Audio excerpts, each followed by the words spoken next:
ಎಲ್ಲರಿಗೂ ನಮಸ್ಕಾರ. ನನಗೆ ಗೊತ್ತಿರುವ ವಿಷಯಗಳನ್ನು ಅಪ್ಪಟ ಕನ್ನಡಿಗನಾಗಿ ನಿಮ್ಮೊಂದಿಗೆ ಅಚ್ಚ ಕನ್ನಡದಲ್ಲಿ ಹಂಚಿಕೊಳ್ಳುವ ಈ ವೇದಿಕೆ ನನ್ನ ಯೂಟ್ಯೂಬ್ ಚಾನೆಲ್ ಕನ್ನಡ ಎಫ್ಎಂಗೆ ಸ್ವಾಗತ, ಸುಸ್ವಾಗತ. ದಯವಿಟ್ಟು ನನ್ನ ಯೂಟ್ಯೂಬ್ ಚಾನೆಲ್ ಸಬ್ಸ್ಕ್ರೈಬ್ ಮಾಡಿ, ಲೈಕ್ ಮಾಡಿ, ಶೇರ್ ಮಾಡಿ ಮತ್ತು ನಿಮ್ಮ ಸಲಹೆಗಳನ್ನು ಕಾಮೆಂಟ್ ಮಾಡಿ ನನ್ನ ಪ್ರಯತ್ನಕ್ಕೆ ಬೆನ್ನು ತಟ್ಟುತ್ತೀರಿ ಎಂದು ಭಾವಿಸಿದ್ದೇನೆ. ಬನ್ನಿ, ಇವತ್ತು ನಾವು ಪುರುಷನೊಳಗಿನ ಕಾಮದ ಪ್ರಬಲತೆ ಮತ್ತು ಅದನ್ನು ನಿಯಂತ್ರಿಸುವುದು ಹೇಗೆ ಎನ್ನುವುದರ ಬಗ್ಗೆ ತಿಳಿದುಕೊಳ್ಳುವ ಪ್ರಯತ್ನ ಮಾಡೋಣ. ಕಾಮವು ಪುರುಷನೊಳಗಿನ ಅತ್ಯಂತ ಪ್ರಬಲ ಮತ್ತು ಆಕರ್ಷಕ ಶಕ್ತಿಯಾಗಿದೆ. ಇದು ಕೆಲವೊಮ್ಮೆ ಪುರುಷನನ್ನು ಮಹಿಳೆಯರಿಗಾಗಿ ಕುತೂಹಲಗೊಳ್ಳುವಂತೆ ಮಾಡಬಹುದು, ಮತ್ತೆ ಕೆಲವೊಮ್ಮೆ ಅವನ ಆಕಾಂಕ್ಷೆ ಪೂರ್ತಿಯಾಗದಾಗ ಆಕ್ರೋಶಕ್ಕೆ ಕಾರಣವಾಗಬಹುದು. ಆದರೆ ವಾಸ್ತವದಲ್ಲಿ ಕಾಮವು ಬಹಳ ಸಂಕೀರ್ಣವಾದ ಭಾವನೆ. ಅದನ್ನು ನಿಯಂತ್ರಿಸಲಾಗದಿದ್ದರೆ ಅದು ನಿಮ್ಮನ್ನು ಆಪತ್ತಿನ ದಾರಿಯಲ್ಲಿ ಕರೆದುಕೊಂಡು ಹೋಗುತ್ತದೆ. ನೀವು ಸಹ ಯಾವಾಗಲೂ ಮಹಿಳೆಯರನ್ನು ಕಾಮದ ದೃಷ್ಟಿಯಿಂದ ನೋಡುವವನಾಗಿದ್ದರೆ ನನ್ನ ಈ ಆಡಿಯೋವನ್ನು ಸಂಪೂರ್ಣವಾಗಿ ಕೇಳಿ.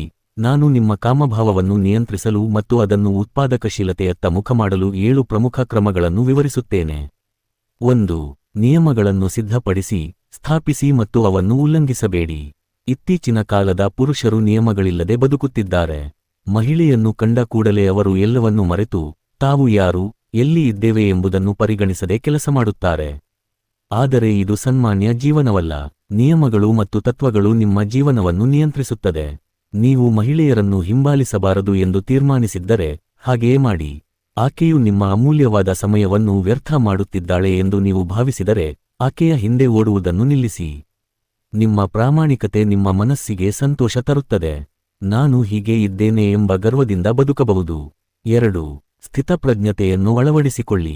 ಬಹುಪಾಲು ಪುರುಷರು ತಮ್ಮ ಭಾವನೆಗಳನ್ನು ನಿಯಂತ್ರಿಸದ ಕಾರಣ ಒಬ್ಬ ಸುಂದರ ಮಹಿಳೆಯನ್ನು ನೋಡಿದ ತಕ್ಷಣ ತಾವು ಆಕರ್ಷಣೆಗೆ ಒಳಗಾಗುತ್ತಾರೆ. ಆದರೆ ಸ್ಥಿತಪ್ರಜ್ಞೆಯ ಶಕ್ತಿಯನ್ನು ಅರ್ಥಮಾಡಿಕೊಂಡರೆ ನೀವು ನಿಮ್ಮ ಭಾವನೆಗಳನ್ನು ನಿಯಂತ್ರಿಸಲು ಕಲಿಯಬಹುದು. ಕಾಮಭಾವವು ಸಹಜವಾಗಿದೆ, ಆದರೆ ಅದು ನಿಮ್ಮ ಕಾರ್ಯಗಳ ಭಂಗಕ್ಕೆ ಕಾರಣವಾಗಬಾರದು. ಯಾವ ಸಂದರ್ಭಗಳು ನಿಮ್ಮ ಭಾವನೆಗಳನ್ನು ಹುಟ್ಟುಹಾಕುತ್ತವೆ ಎಂಬುದನ್ನು ತಿಳಿದುಕೊಂಡು ಆ ಭಾವನೆಗಳನ್ನು ಹೇಗೆ ನಿಯಂತ್ರಿಸಬೇಕು ಎಂಬುದನ್ನು ಕಲಿಯಿರಿ. 3. ಮಹಿಳೆಯರತ್ತ ನೋಡುವುದನ್ನು ನಿಲ್ಲಿಸಿ. ಇದು ಬಹಳಷ್ಟು ಜನರಿಗೆ ಅಸಹ್ಯವೆನಿಸಬಹುದು, ಆದರೆ ಮಹಿಳೆಯರತ್ತ ಅಥವಾ ಅರೆಬರೆ ಬಟ್ಟೆ ತೊಟ್ಟ ವಿಡಿಯೋ ನಿರಂತರವಾಗಿ ನೋಡುವುದರಿಂದ ನಿಮ್ಮ ಮನಸ್ಸು ಅವುಗಳತ್ತ ಒಲೆಯುತ್ತದೆ. ನಿಮ್ಮ ಜೀವನದ ಗುರಿಗಳನ್ನು ಅರಿತುಕೊಳ್ಳಿ ಮತ್ತು ನಿಮ್ಮ ಗಮನವನ್ನು ಮಹತ್ವದ ವಿಷಯಗಳತ್ತ ಕೇಂದ್ರೀಕರಿಸಿ. ಮಹಿಳೆಯರ ಆಕರ್ಷಣೆಯಿಂದ ತಪ್ಪಿಸಿಕೊಳ್ಳುವುದು ಎಂದರೆ ಅವರನ್ನು ಅಪ್ರಸ್ತುತ ಎಂದು ನೋಡುವುದು ಅಲ್ಲ, ಆದರೆ ನಿಮ್ಮ ಆಕಾಂಕ್ಷೆ ನಿಮ್ಮನ್ನು ನಿಯಂತ್ರಿಸದಂತೆ ಮಾಡುವುದು. 4. ಕಾಮಭಾವವನ್ನು ಸೃಜನಶೀಲತೆಯತ್ತ ದಾರಿ ಮಾಡಿ.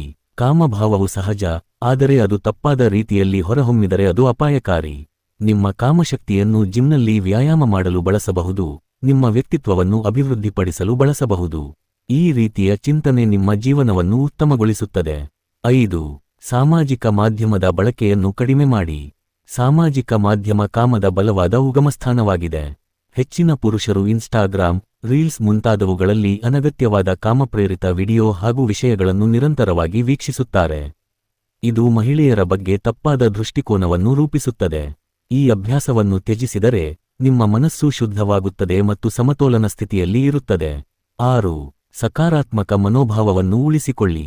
ಮಹಿಳೆಯರ ಬಗ್ಗೆ ಪ್ರತಿಕೂಲ ಮನೋಭಾವ ಹೊಂದುವುದರಿಂದ ನಿಮಗೆ ಯಾವುದೇ ಲಾಭವಾಗದು. ಮಹಿಳೆಯರನ್ನು ಗೌರವದಿಂದ ನೋಡಲು ಕಲಿಯಿರಿ. ಎಲ್ಲಾ ಮಹಿಳೆಯರು ಒಂದೇ ರೀತಿಯವರಲ್ಲ. ಮಹಿಳೆಯರು ಗೌರವವನ್ನು ಬಯಸುತ್ತಾರೆ, ಹಾಗಾಗಿ ಅವರಿಗೆ ಗೌರವ ಕೊಟ್ಟರೆ ನೀವು ಉತ್ತಮ ಸಂಬಂಧಗಳನ್ನು ನಿರ್ಮಿಸಬಹುದು. 7. ಖಾಲಿಯಾಗಿರುವ ಸಮಯವಿಲ್ಲದಂತೆ ಇರಿಸಿಕೊಳ್ಳಿ. ಖಾಲಿ ಮನಸ್ಸು ಅಪಾಯದ ತಾಣ ಎಂಬ ಮಾತನ್ನು ನಾನು ಕೇಳಿದ್ದೇವೆ. ತಾವು ಏನೂ ಮಾಡದೆ ಖಾಲಿಯಾಗಿದ್ದರೆ ಕಾಮಭಾವವು ನಿಮ್ಮನ್ನು ತೊಡಗಿಸಿಕೊಳ್ಳುತ್ತದೆ. ಆದ್ದರಿಂದ ನಿಮ್ಮ ಸಮಯವನ್ನು ಉದ್ದೇಶಪೂರ್ವಕವಾಗಿ ಬಳಸಿರಿ. ನಿಮ್ಮ ಜೀವನದಲ್ಲಿ ನಿಯಮಗಳನ್ನು ಸ್ಥಾಪಿಸಿ, ಸ್ಥಿತಪ್ರಜ್ಞೆಯನ್ನು ಅಳವಡಿಸಿ, ಮಹಿಳೆಯರತ್ತ ನಿರಂತರವಾಗಿ ನೋಡುವುದನ್ನು ನಿಲ್ಲಿಸಿ ಮತ್ತು ನಿಮ್ಮ ಕಾಮಶಕ್ತಿಯನ್ನು ಮಹತ್ವದ ಕಾರ್ಯಗಳಿಗೆ ಉಪಯೋಗ ಮಾಡಿ. ಈ ಎಲ್ಲವೂ ನಿಮ್ಮ ಜೀವನವನ್ನು ನಿಜಕ್ಕೂ ಸುಧಾರಿಸುತ್ತದೆ. ಒಬ್ಬಳು ಉತ್ತಮ ಜೀವನ ಸಂಗಾತಿಯನ್ನು ಆಯ್ಕೆ ಮಾಡಿ, ಅವಳನ್ನು ನಿಷ್ಕಲ್ಮಶದಿಂದ ಪ್ರೀತಿಸಿ, ಆರೋಗ್ಯಕರ ಹಾಗೂ ನೈತಿಕ ಮಿಲನವನ್ನು ಹೊಂದಿ, ಜೀವನದಲ್ಲಿ ತುಂಬಾ ಖುಷಿಯಾಗಿ, ಪ್ರಾಮಾಣಿಕರಾಗಿ ಇರಿ. ನನ್ನ ಈ ಮಾಹಿತಿ ನಿಮಗೆ ಇಷ್ಟವಾಗಿದೆ ಅಂದುಕೊಳ್ಳುತ್ತಾ ಮುಂದೆ ಮತ್ತೊಂದು ಉತ್ತಮ ವಿಷಯ ಇಟ್ಟುಕೊಂಡು ಸಿಗುತ್ತೇನೆ. ಅಲ್ಲಿಯವರೆಗೂ ನಮಸ್ಕಾರ. ಜೈ ಕರ್ನಾಟಕ.